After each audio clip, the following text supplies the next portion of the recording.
My hope is in the Lord because he is faithful. The Bible states God is faithful, more faithful than old faithful. The context of this assertion is powerful because God is faithful in the midst of our temptation. Think of temptation in a broader sense of tests, trials, troubles, difficulties, problems that overtake us. It says, no temptation has overtaken you that is not common to man. God is faithful, and he will not let you be tempted beyond your ability. But with the temptation, he will also provide the way of escape, that you may be able to endure it. Think about it. Problems, trials, temptations, they are universal and common to man. So you are not alone in having problems. For example, every marriage has trouble. The Bible says so. Those who marry will have worldly trouble. Just because trouble is common to everyone does not mean your trouble does not have unique features. For example, your problem with your spouse is uniquely yours. It's not mine. I'm not married to your spouse. I have my own spouse and my own unique troubles. But here's the point. No matter what your problem is, God is faithful. You can count on him. Count on him for what? Glad you asked.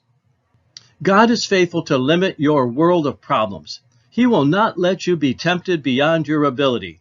He boxes them in. You see, he knows what you can handle, and he is faithful to never give you more than you can handle. You may think, I just can't handle this problem. Well, alone, you probably can't. But with the faithful God, you can. Why do I say that?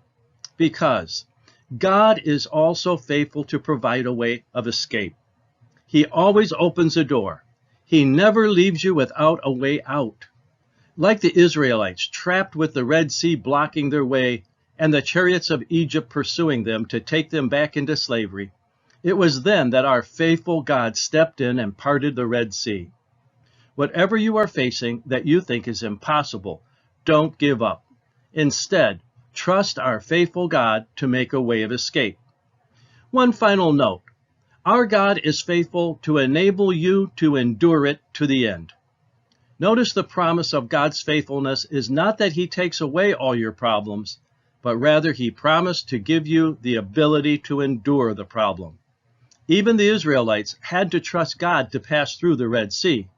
Of course, without him, you will be crushed by your overwhelming problem, just like the Egyptians drowned in the Red Sea when they tried to cross on their own and the walls of water collapsed on them.